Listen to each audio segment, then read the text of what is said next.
ओम शांति।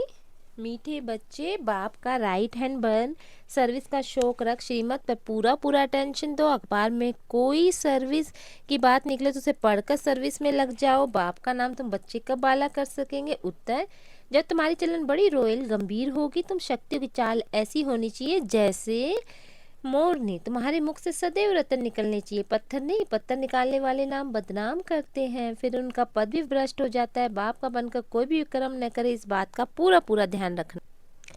गीत छोड़ भी दे आकाश सिंहासन। ओम शांति। बच्चों ने गीत सुना, याद करते हैं। हे परमपिता परमात्मा, निराकार रूप बदलकर साकार में आ जाओ।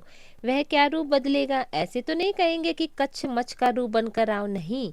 यह पाप आत्माओं की दुनिया पुकारते पावन बनाने के लिए। अगर सर्वव्यापी है तो फिर किसको पुकारते हैं? अब ये गीत तो रेडियो में भी बजते हैं, परंतु कोई भी समझते नहीं। अब तुम बच्चियां तो अखबार आदि पढ़ती नहीं हो, भला पढ़ी लिखी हैं, परंतु अखबार पढ़ने का शौक नहीं। बाकी रहे गोप, उनमें भी कोई कोई को सर्विस का शौक रहता है कि किस रीति अखबार से सर्विस का रास्ता निकाले। ब्राह्मण कुलभूषण तो बहुत, परंतु उनमें भी कोटों में कोई निकलते हैं जो अखबार में देख फौरन सर्विस करने लग पड़ते। बाबा ने राइट हैंड बनाया है, माताओं को गोप मुश्किल खड़े होते हैं। कोई बिरला यथात रीति से श्रीमत पर टेंशन देते हैं। यह एक पॉइंट है, भ्रष्टाचार और श्रेष्टाचार। भ्रष्टाचारी बुलाते हैं कि हे भगवान आओ, आकर श्रेष्टाचारी बनाओ। सभी भ्रष्टाचारी जरूर है। कहा जाता है यथा राजा रानी यथा प्रजा। यथा राजा रानी माना गवर्नमेंट तथा प्रजा माना रेयत। तो बच्चों को समझाया गया है कि भारत सदा श्रेष्टाचारी था, स्वर्ग था। स्वर्ग में भी अगर भ्रष्टाचारी हो तो उनको स्वर्ग कैसे कहा जाए?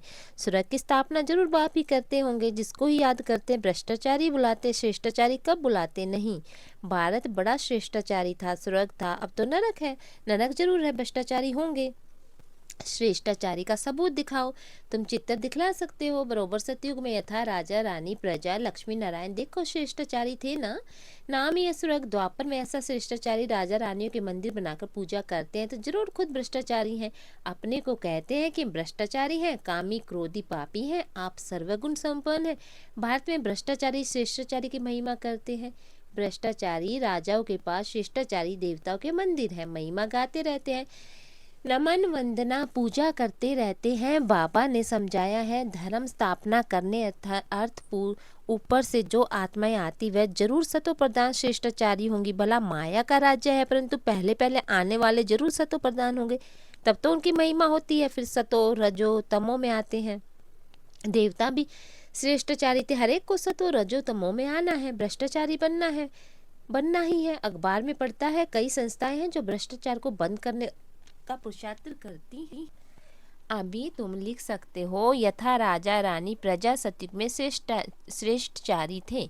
वॉइसलेस वर्ल्ड थी, बाद में फिर कलाई कम होती। भारत को नीचे आना है, खेल ही भारत पर है। आधा कल भारत श्रेष्ठाचारी था, सदा एक रस भी नहीं रहते। 16 कला से 14 कला में आना ही है। धीरे धीरे कलाई कम होती जाती है, तमो प्रधान बन पड़ते हैं। बाप कहते हैं जब जब अति भ्रष्टाचार होता तब तब मैं आता हूँ। पतित को भ्रष्टाचारी, पावन को शिष्टाचारी कहेंगे तो बिल्कुल समझ की बात है। श्रीमत भगवत कहा जाता है। श्रीमत क्या करती है? वह तो श्रेष्ठ राजाओं को राजा बनाती है, कहती है इन माया पर जीत पहनो तो तुम प्रिंस प्रिंसेस बनेंगे। भेंट करनी है। क्राइस्ट से 3000 वर्ष पहले भारत 16 कला संपूर्ण श्रेष्ठाचारी था। भारत सोने की चिड़िया था। यथा राजा रानी प्रजा स्वर्ग में सदा सुखी थे। फिर जब से रावण शुरू होता है तब से भ्रष्टाचारी बनने लगते हैं। खुद ही कहते हैं हमारे ऑफिसर्स में भ्रष्टाचार है, राजा रानी तो है नहीं जो कहीं पर प्रजा में भ्रष्टाचार है। यहाँ तो है ही प्रजा का प्रजा पर राज्य, सब भ्रष्टाचारी है। पहले तो गवर्नमेंट श्रेष्ठाचारी बननी चाहिए, उनको कौन बनावे? अब तुम गरीब बच्चियां ही नंबर 1 श्रेष्ठाचारी बन रही हो। बाप कहते हैं कि मैं आकर सबको श्रेष्ठाचारी बनाता हूँ। ड्रामा अनुसार यह सारा खेल बना है, फिर भी वह गीता चित्र आदि निकलेंगे। अब बंगाल में काली का मंदिर है, काली माँ माँ कह प्राण देते हैं। ऐसी काली माँ व चंडिका देवी कहाँ से? नाम तो देखो कैसा है, जो भागंती होती है प्रजा में चंडाल बनते, परंतु जो यहाँ रहकर विक्रम आदि करते हुए रॉयल घराने के चंडाल बनते, फिर भी पिछाड़ी में उनको ताज पतलून मिल जाती, क्योंकि यहाँ गोद तो ले लेते हैं ना। चंडिका देवी की पूजा होती है। ज्ञान तो बहुत गुआ है, परंतु कोई धारण करते जैसे बैरिस्टर, कोई तो लाख कमाते, कोई कोट भी फटा रहता है। यह तो पढ़ाई है वेद की। बाप ने जो विस्तार में समझाया है उनको साथ में लाकर 5 मिनट का भाषण बनाए अखबार में डालना चाहिए। यह भी पूछना चाहिए कि भला हिंदू धर्म किसने स्थापना किया? तो बता नहीं सकेंगे, कुछ नहीं जानते। तुम शक्तियों की चलन ऐसी है, गंभीर होनी चाहिए जैसे डेल मोरनी चलती हैं, मुख से रतन निकलते रहते, पत्थर नहीं तो पत्थर मारेंगे तो पत्थर ही निकलेंगे। तुम कभी पत्थर नहीं मारो, नाम बदनाम न करो। अच्छा मीठे मीठे सकीले बच्चों प्रति माता पिता बाप दादा का याद प्यार, गुड मॉर्निंग। रूहानी बाप की रूहानी बच्चों को नमस्ते। रात्रि क्लास। यहाँ अच्छे बुरे मनुष्य हैं, सतयुग में ऐसे अक्षर नहीं निकलेंगे, बुरा पाप आत्मा अक्षर नहीं निकलेगा।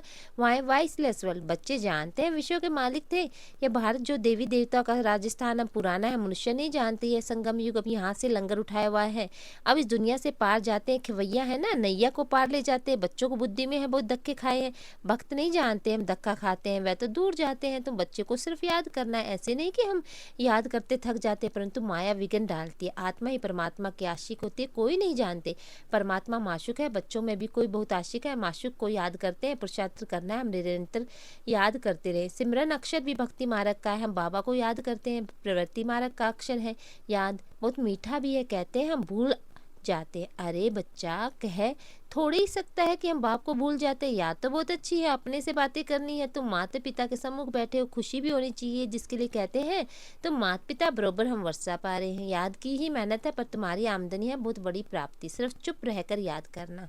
अच्छा तुम ब्राह्मण बच्चे बगैर किस को भी यह पता नहीं कि संगम युग कब होता है। इस कल्प के संगम के युग की महिमा बहुत है, बाप आकर राजयोग सिखलाते हैं। सतयुग के लिए तो जरूर संगम युग ही आएगा। है भी मनुष्य, उनमें कोई कनिष्ठ कोई उत्तम है, उनके आगे महिमा गाते हैं। आप पुरुषोत्तम हो, हम कनिष्ठ हैं। आप ही बताते हैं कि हम ऐसे हूँ। अभी इस पुरुषोत्तम संगम युग को तुम ब्राह्मणों बगैर कोई भी नहीं जानते, जिनकी एडवर्टाइज कैसे करे, जो मनुष्य को पता पड़े। संगम युग पर भगवान ही आकर राजयोग सिखलाते, तुम जानते हम राजयोग सीख रहे हैं। अभी ऐसी क्या युक्ति रचे जो मनुष्य को मालूम पड़े, परंतु होगा धीरे। अभी समय पड़ा है, बहुत गई थोड़ी रही। हम कहते हैं मनुष्य जल्दी पुरुषार्थ करे, नहीं तो ज्ञान सेकंड में मिलता है, जिससे तुम उसी समय सेकंड में जीवन मुक्ति पा लेंगे। परंतु तुम्हारे सिर पर आधा कल्प के पाप है, वह थोड़े ही सेकंड में कटेंगे, इसमें तो टाइम लगता है। मनुष्य समझते हैं अभी तो समय पड़ा है, अभी हम ब्रह्मा कुमारियों के पास क्यों जाए, तकदीर में नहीं है तो लिटरेचर से भी उल्टा उठा लेते हैं। तुम समझते पुरुषोत्तम बनने का युग है, हीरे जैसे गायन है ना, फिर कम हो जाता है। गोल्डन एज, सिल्वर एज, यह संगम युग है। डायमंड एज सतयुग है, गोल्डन एज है, यह तुम जानते हो। हम सर्वोग से भी संगम अच्छा है, हीरे जैसा जन्म है, अमरलोक का गायन है ना, फिर कम होता जाता है। तो यह भी लिख सकते हो पुरुषोत्तम संगम युग है। डायमंड सतयुग है, गोल्डन त्रेता सिल्वर, यह भी समझा सकते हो। संगम पर ही मनुष्य से देवता बनते, 8 रत्नों की अंगूठी बनाते हैं। डायमंड को बीच में रखा जाता है, संगम का शो होता है। संगम है ही हीरे जैसा, हीरे का मान संगम युग पर है। योग आदि सिखलाते हैं, जिसको स्पिरिचुअल योग कहते हैं, परंतु स्पिरिचुअल तो फादर है, रूहानी फादर, रूहानी नॉलेज संगम पर ही मिलती है। मनुष्य जिनमें देह अहंकार वही इतना जल्दी कैसे मानेंगे, गरीब आदि को समझाया जाता है। तो यह लिखना है संगम युग इज डायमंड, इनकी आयु इतनी है। सतयुग गोल्डन एज, तो इनकी भी आयु इतनी। शास्त्रों में भी स्वास्तिका निकालते हैं। तो बच्चों को भी यह याद रहे, कितनी खुशी रहनी चाहिए कि स्टूडेंट्स को खुशी होती है ना। Student life is the best life, यह तो सोर्स ऑफ इनकम है। यह मनुष्य से देवता बनने की पाठशाला। देवता ही तो सिर्फ विश्व के मालिक थे, अभी तुमको मालूम है। अथाह खुशी होनी चाहिए, इसलिए गायन है। अति इंद्रिय सुख गोपी वल्लभ के गोप, गोपियों से पूछो। टीचर अंत तक पढ़ाते हैं, उनको अंत तक याद करना चाहिए। भगवान पढ़ाते हैं, फिर भगवान साथ भी ले जाएंगे। पुकारते हैं लिबरेटर गाइड, दुख से छुड़ाओ। सतयुग में दुख होता नहीं, कहते हैं विश्व में शांति हो। बोलो आगे कब थी, वह कौन सा युग था, किसको पता नहीं। राम राज्य, सतयुग, रावण राज्य, कलयुग, यह तो जानते हो ना। बच्चों का अनुभव सुनाना चाहिए। बस क्या सुनाऊं, दिल की बात, भेद का बाप की बादशाही देने वाला मिला। और क्या अनुभव सुनाऊं, और कोई बात है ही नहीं। खुशी और कोई होती ही नहीं। कभी भी किसी से रूठ कर वास्तव में घर में नहीं बैठना चाहिए, यह जैसे अपनी तकदीर से रूठना है। पढ़ाई से रूठा तो क्या सीखेंगे, बाप को पढ़ाना ही है ब्रह्मा द्वारा। तो एक दो से भी कभी रूठना नहीं चाहिए। यह माया यज्ञ में असुरों के विघ्न तो पड़ते हैं ना। अच्छा मीठे मीठे रूहानी बच्चों प्रति रूहानी बाप व दादा का प्यार, गुड मॉर्निंग गुड नाइट। रूहानी बच्चों को रूहानी बाप की नमस्ते। धारणा के लिए मुख्य सार, श्रीमत पर शिष्टाचारी बनकर शिष्टाचारी बनाने की सेवा करनी है। कोई भी ऐसी चलन नहीं चलनी जिससे नाम बदनाम हो। मुख से सदारत निकालने, पत्थर नहीं। बेहद की गुआ पढ़ाई को विस्तार से सुनते, उसे सार में समाकर दूसरे की सेवा करने। श्रीमत पर सदा पूरा अटेंशन देना।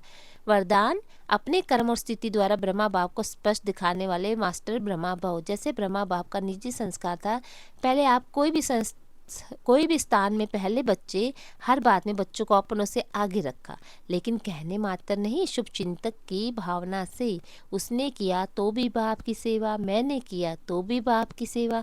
मैं आगे बढ़ूँ नहीं, दूसरों को आगे बढ़ाकर आगे बढ़ो। जब यह भावना हर एक की में आएगी तो कहेंगे मास्टर ब्रह्मा, फिर ऐसा कोई नहीं कहेगा कि अपने ब्रह्मा बाप को नहीं देखा। आपके कर्म, आपकी स्थिति ब्रह्मा बाप को स्पष्ट दिखाएं। स्लोगन: एकाग्रता के दृढ़ संकल्प से सागर के तले में चले जाओ तो अनुभव के हीरे मोती प्राप्त होंगे। ओम शांति।